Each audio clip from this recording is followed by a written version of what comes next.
Elles sont russes, influenceuses, et depuis quelques jours, elles interpellent Vladimir Poutine, comme cette vedette de la télé-réalité domiciliée à Monaco. Владимир Владимирович, вас боятся. Люди сейчас гуглят, яндексят, как можно переехать из России и жить в другую страну. Это сейчас один из самых популярных запросов, кстати. Assiste-t-on à une vraie fronde anti-Poutine ou à une opération orchestrée par le Kremlin pour débusquer les voix critiques? Ces journalistes russes exilés aux Pays-Bas s'interrogent. Tout le monde parle du fait que Victoria Bonia se serait exprimée contre Poutine, qu'elle serait la nouvelle figure de l'opposition. En réalité, elle n'arrête pas de le flatter. Elle dit que c'est un président fort. Ils y croient vraiment que Poutine n'est pas au courant ou ils disent ça pour la forme?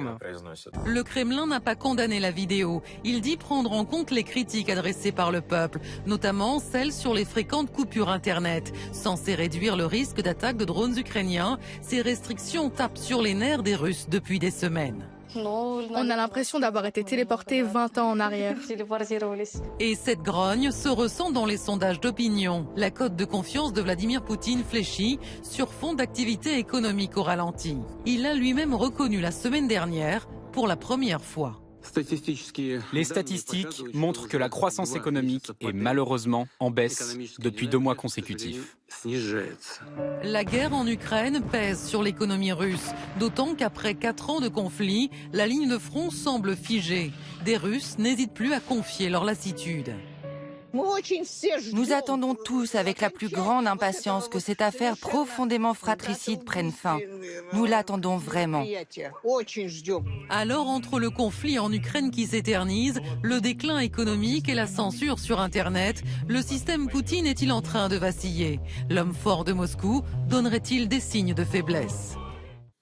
Eh bien, merci à tous les trois de nous avoir rejoints pour répondre à ces questions tous ensemble. À mes côtés, Jean de Glignasti, bonsoir, bienvenue. Vous êtes directeur de recherche à l'IRIS, ancien ambassadeur de France en Russie. Vous avez publié aux éditions Erol Géopolitique de la Russie. Et selon vous, la crise économique, les mesures répressives comme la censure d'Internet pourraient être acceptées par la population russe au nom de la défense du pays, au nom de la défense de la Russie.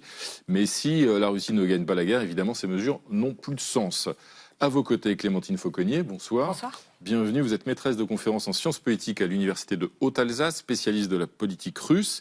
Et vous publiez demain un nouvel ouvrage, La Russie de Poutine, du tournant autoritaire à la guerre, aux éditions Le Cavalier Bleu. Et vous ne pensez pas, vous, que le régime de Poutine soit proche de la chute, malgré une popularité en baisse liée en grande partie à la censure d'Internet? L'expérience a montré, dites-vous, que ce dirigeant sait s'adapter. Et à vos côtés, Vera Grantseva, bonsoir, bienvenue, bonsoir. Politologue, spécialiste de la Russie. Vous avez publié aux éditions du CERF « Les Russes veulent-ils la guerre ?» Et selon vous, de plus en plus d'influenceurs critiquent le pouvoir. Cela pourrait s'inscrire dans une stratégie d'influence, justement liée à certains cercles du Kremlin, afin d'alerter Vladimir Poutine sur le mécontentement qui monte dans une part croissante de la population. Tout de suite, pour ouvrir le débat, Valérie, vous avez une influenceuse qui est même l'influenceuse du jour. Exactement, elle s'appelle Victoria Bonia. Elle rassemble 13,6 millions d'abonnés sur son compte Instagram. Cette influenceuse russe vit désormais à Monaco. Eh bien, elle s'est adressée directement au maître du Kremlin en ces termes. Vous allez les découvrir. Vladimir, les gens ont peur de vous. Je pense qu'entre vous et nous, les gens ordinaires, il y a un mur infranchissable. Je veux l'abattre. Vera Grantseva, c'est une prise de parole assez rare, où la critique frontale, finalement, en Russie est quand même très, très marginale. Est-ce qu'il faut y voir un début de fissure, le signe d'une fissure dans la population russe? Est-ce qu'elle peut vraiment l'abattre, ce mur infranchissable entre les gens ordinaires et Vladimir Poutine? Bon, j'aurais distingué 2 choses. Cette blogueuse qui, pour moi, quand même, s'inscrit dans la lutte autour du pouvoir au Kremlin. Et des autres blogueurs et des Russes en général sur les réseaux sociaux qui de plus en plus râlent, s'expriment contre tout ce qui se passe en Russie. Bon, pas contre la guerre, ça c'est interdit, donc elles ne peuvent pas le dire, mais contre les problèmes économiques, contre les restrictions sur Internet, donc c'est deux choses différentes pour moi. Donc Victoria Bonia, il faut se rappeler quand même sur sa personnalité, c'est que c'est une blogueuse qui était participante de télé-réalité en Russie, bon, pas, plutôt de type assez banal, je dirais. Mais vous voulez dire par là qu'elle est utilisée un peu par le régime? Oui, ses intérêts économiques sont entièrement en Russie. Ça veut dire que sa fortune, en fait, et le mode de vie qu'il peut mener à Monaco, c'est que grâce aux pubs qu'il vend aux populations russes. Donc pour elle, prendre une parole contre Vladimir Poutine, et d'ailleurs, remarquez, elle reste dans le périmètre de ce qu'on appelle la critique loyale. Jamais elle critique ouvertement Poutine. Elle ne critique jamais directement lui. Hein. Exactement. Elle ne jamais met en question son régime. Jamais elle était contre la guerre. D'ailleurs, elle dit que je ne suis pas l'opposition russe. Je veux attirer l'attention de M. Poutine. Donc pour moi, ça s'inscrit dans la lutte de pouvoir autour de Poutine, où effectivement maintenant, il y a le FSB qui a pris beaucoup de contrôle. Il y a les autres groupes d'influence qui veulent alerter Vladimir Poutine que la situation s'empire et la population commence à en avoir marre. Alors on vous entend et pourtant le porte-parole du Kremlin a pris cette parole très au sérieux. Alors c'est peut-être aussi dans cette même stratégie, mais on va regarder ce que Dimitri Peskov a déclaré. Bien sûr, nous avons vu la vidéo de Bonia, nous avons déjà travaillé sur cette question, mais nous allons encore déployer des efforts considérables. Clémentine Fauconnier, est-ce que ça veut dire que cette prise de parole de cette blogueuse, elle est quand même prise au sérieux ? Oui, parce qu'elle permet finalement de canaliser un mécontentement dans la population qui est tout à fait sensible, qu'on voit, même si, alors, sur la question de la baisse de la cote de popularité de Vladimir Poutine, ça peut évidemment faire rire, puisque 60% et quelques, ça pourrait faire rêver beaucoup de dirigeants occidentaux. Mais ce qui est intéressant quand même depuis maintenant 25 ans, c'est de voir les variations. Ils sont crédibles, ces sondages en Russie d'ailleurs. Les gens disent librement dans la rue qu'ils ont une bonne ou une mauvaise opinion. Il faut les interpréter. Évidemment que ce n'est pas... il faut interpréter avec des outils spécifiques, mais ça dit quand même, ça ne dit pas rien.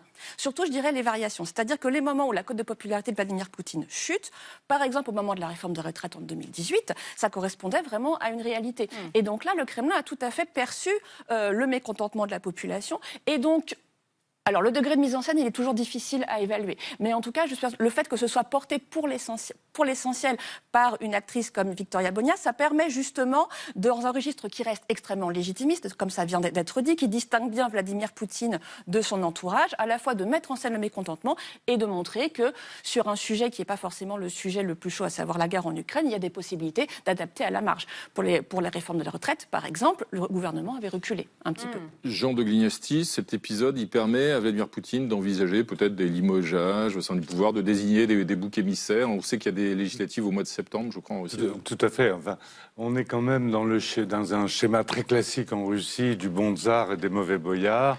Et donc on invoque le bon tsar en disant « on vous ment ». D'ailleurs, elle a dit « on vous ment ». C'est important parce qu'on est vraiment dans le schéma habituel. C'est votre entourage, c'est la cour qui vous ment, en quelque sorte, les courtisans. On continue à vous faire confiance. Alors, des boucs émissaires, il y en a déjà eu quelques-uns, puisqu'on a pratiquement purgé la moitié du ministère de la Défense. Mais les résultats militaires ne sont pas meilleurs avec la nouvelle équipe. Il y en aura d'autres, sans aucun doute. Ce qui m'a frappé, c'est qu'un des membres de l'équipe de Kirienko, qui est le numéro 2 de l'administration présidentielle, mais qui est tout puissant, qui s'occupe des questions politiques. Le numéro 1 s'occupe essentiellement de l'administration. Et un numéro 2 a été arrêté par le FSB, c'est-à-dire par les services de sécurité. Alors, Kirienko, en principe, c'est un des personnages les plus puissants de la Russie. Donc, on sent bien qu'il y a des tensions à l'intérieur du système et il y aura nécessairement des boucs émissaires à un moment ou à un autre, sauf en cas très improbable de victoire sur le terrain en Ukraine. On évoquait à l'instant le rôle donc, de ces blogueurs ou de ces influenceurs ou influenceuses. Et justement, Fanny, la Russie forme ces jeunes pour faire la promotion en ligne de la guerre en Ukraine. Oui, et précisément, vous le disiez, pour devenir des influenceurs. Pour cela, le Kremlin a créé des camps de création de contenu. Des dizaines d'adolescents, 14, 16 ans environ, y apprennent à créer des vidéos, maîtriser l'intelligence artificielle, conserver et créer une communauté d'abonnés. Des militaires et des journalistes des médias d'État jouent les enseignants. Et puis dans certains camps, des concours sont même organisés pour couronner, récompenser les blogs les plus vus, les plus consultés et les plus soignés. Rappelons qu'en Russie, la moitié des 18-24 ans s'informent avant tout, voire exclusivement, sur les réseaux sociaux. But assumé de cette opération, diffuser les valeurs de l'État auprès des jeunes pour les radicaliser et les appeler sous les drapeaux. Au cœur de cette stratégie, d'ailleurs, également des groupes de jeunesse, exactement comme à l'époque soviétique. Jeunes Armée, par exemple, créé il y a 10 ans, ou encore le mouvement des premiers qui revendique 14 millions d'abonnés sur les internets. Les jeunes Russes y découvrent le maniement des armes et ils apprennent aussi à avancer en terrain de guerre. Pour Vladimir Poutine, que je cite, l'éducation patriotique des jeunes est essentielle. Il y a 3 ans, il citait d'ailleurs cette phrase de l'ancien chancelier allemand Otto von Bismarck. Les guerres ne sont pas gagnées par les généraux, mais par les instituteurs et les curés de campagne. Et donc, verra Grand-Seva, par les influenceurs et sur les réseaux sociaux. Oui, bien sûr. Kremlin essaie de mettre la main mise aussi sur les jeunes, sur les réseaux sociaux où ils peuvent effectivement recevoir les informations. Mais pour moi, c'est plutôt un signe de faiblesse. Pourquoi ? Parce que le Kremlin sait très bien que la jeunesse l'échappe. Même tous les sondages, même officiels, montrent que quand on demande les questions en direct, parce qu'on ne peut pas demander directement est-ce que vous soutenez la guerre ou non, ça c'est impossible de répondre, tu iras en prison si tu dis non. Par contre, les questions en direct, par exemple, quel sentiment vous avez par rapport à ce qui se passe aujourd'hui en Russie, en situation, comme disent les Russes. Les jeunes, en leur majorité, disent l'angoisse. Ou par exemple les autres sondages qui montrent que 45% des jeunes veulent partir de la Russie. Et ça, d'ailleurs, cette tendance, je la vois beaucoup sur les réseaux sociaux, sur Instagram, qui est interdit aujourd'hui en Russie, que beaucoup de jeunes se filment en disant que je veux plus mon futur ici dans ce pays, je veux partir, je veux vivre dans un pays libre parce que je veux en fait communiquer avec le monde entier. Vous disiez justement les réseaux sociaux, Instagram interdit, le pouvoir essaye de contrôler Internet. Mais oui, depuis le début de la guerre en Ukraine, les plateformes occidentales sont progressivement évincées au nom du respect de la législation russe, une stratégie qui s'inscrit dans le projet plus large d'Internet souverain, mais qui pose question à la population russe, comme l'a lui-même reconnu le porte-parole du Kremlin la semaine dernière à Moscou. Что касается борьбы, не борьбы, а ограничений в работе мессенджеров, то это связано с необходимостью определенными зарубежными компаниями выполнять нормы наших законов. Понятно, что ограничения в работе интернета вызывают неудобства для многих граждан. Но сейчас такой период, после того, как Clémentine Fauconnier, finalement, cette stratégie nationale, officielle d'un Internet souverain en Russie, elle est contre-productive ? Elle peut l'être en partie. Alors, ça a été initié en 2019, alors à un moment où la vie politique russe était déjà considérablement durcie. Et donc, ça n'a fait que continuer. Ça a été accéléré, évidemment, par la guerre. Ça peut être contre-productif, en partie parce que ça suscite un grand mécontentement. Alors, parler de contrat social entre l'État russe et la population, c'est un petit peu compliqué. En tout cas, le pacte tacite qu'on dit souvent qui existe entre le Kremlin et la société, c'est de dire, en gros, que la vie quotidienne doit être la moins impactée possible par les grandes décisions politiques. Et en échange, la population est démobilisée et n'est pas supposée participer. Là, l'accès de plus en plus contraint à Internet, notamment à des plateformes aussi populaires que Telegram et WhatsApp, ça suscite évidemment beaucoup de mécontentement, y compris au sein des cercles les plus proches de Vladimir Poutine, au sein des élites les plus loyales, les plus pro-guerre, ceux qui sont sur le front. Donc évidemment, ça pose un certain nombre de problèmes. Je voudrais juste rebondir et continuer ce qui a été dit juste avant sur tous ces concours en fait, qui sont organisés auprès des jeunes.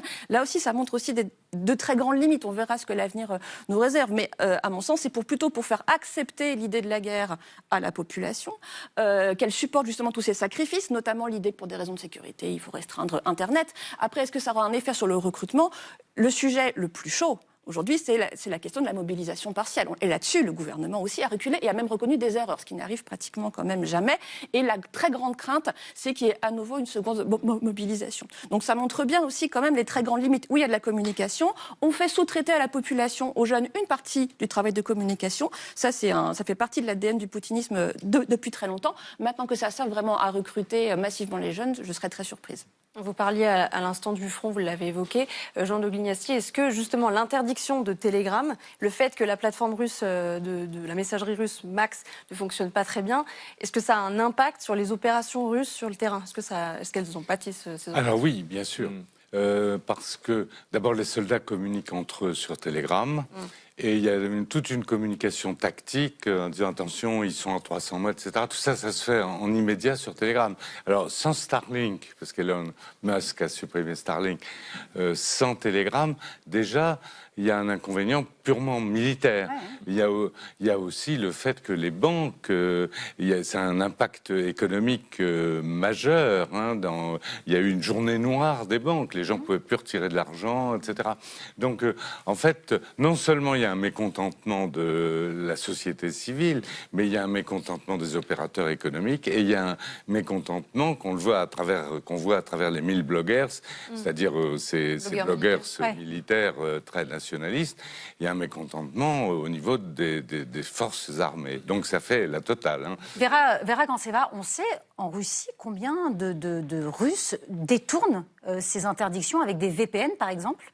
J'avais lu 30% de la population, ça me paraît énorme. C'est possible ? On n'a pas des chiffres exacts. Ici, effectivement, j'ai lu différents chiffres, mais c'est beaucoup. Effectivement, la moitié de mes amis en Russie, ils contournent le VPN. Ils savent ce que c'est VPN. D'ailleurs, en Russie, maintenant, il y a beaucoup de blagues sur trois lettres magiques qu'il faut utiliser. Parce que si tu dis VPN, ou si tu écris VPN, après, ça peut être aussi tracé sur Internet. Donc oui, c'est beaucoup. Même des personnes âgées aussi essaient de contourner les restrictions et utilisent VPN. Donc oui, ça devient massif. C'est comme en Chine, en fait. Les gens apprennent les moyens comment contourner. Ça signifie, Clémentine Fauconnier, que ces restrictions, ces interdictions, ces coupures d'Internet, qui ont d'ailleurs été critiquées dans le journal officiel, elles ont aussi un impact politique et puis un impact économique. Elles entravent le développement de la Russie et donc elles nuisent à la situation économique ? Oui, elles ont un impact de tous les points de vue. Et d'ailleurs, c'est peut-être l'exemple par excellence de ce que la guerre en Ukraine fait à la Russie en général, c'est-à-dire au détriment du développement de la société, qui occasionne donc des fuites, une migration massive de la frange la plus créative et la plus active de la population. Ça a évidemment un résultat désastreux sur l'économie. Donc ça montre bien tous les sacrifices qui sont faits au nom de cette guerre, dont pour l'instant on ne voit pas bien comment Vladimir Poutine pourra en sortir. Est-ce qu'il y a aussi de la liberté d'expression qui est quand même sauvegardée à la télévision russe ou pas du tout ? À la télévision russe, non. Jamais. Absolument pas. La liberté d'expression, elle était justement dans les réseaux Internet, sur les sites, sur les VPN, etc. C'est ça. Là. Et donc, c'est celle-ci à laquelle les forces, le FSB, les forces de sécurité, cherchent à s'attaquer. On leur a laissé la bride sur le cou et on doit le regretter maintenant. On évoquait l'impact de ces coupures d'Internet, de l'interdiction d'un certain nombre de réseaux sur l'économie aussi. Quelle est aujourd'hui la situation de l'économie ? Vladimir Poutine lui-même a reconnu qu'au mois de janvier et février, la croissance avait baissé en Russie. C'est la première fois qu'il le reconnaît officiellement. Et ça montre que la situation économique devient plus compliquée ? Elle est plus compliquée à la fois à court terme et à long terme. Effectivement, sur les 3 premiers mois, c'est une décroissance, donc c'est une récession, mais ça, ils espèrent que ça reparte au mois de mai. Il y a une inflation qui est officiellement à 6%, mais qui est beaucoup plus, probablement le double. Et pourquoi Vladimir Poutine a-t-il reconnu cette décroissance ? C'est assez parce qu'il dit il y a un problème, je vais le traiter. Ça fait, c'est un peu. Et alors surtout, il compte sur la crise du Golfe, mais ils ne le font pas trop. Justement, ils ne sont pas du tout triomphants. Le prix du pétrole a doublé. Il avait diminué de 45% en début d'année, et là, il a doublé.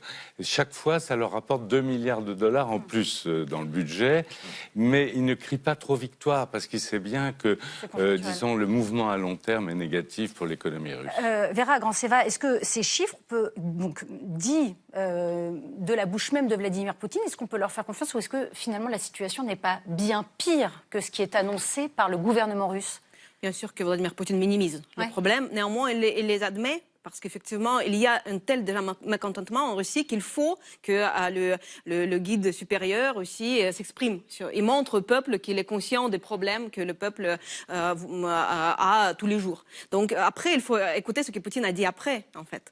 Oui, il a admis les problèmes économiques. Par contre, vous savez, il a donné une explication qui a fait beaucoup rire les Russes. J'ai vu ça sur les réseaux sociaux beaucoup. Parce qu'il a dit que pourquoi on a ces problèmes ? Parce qu'en janvier, il y avait 2 jours de plus fériés. Et en février, encore 1 jour de plus.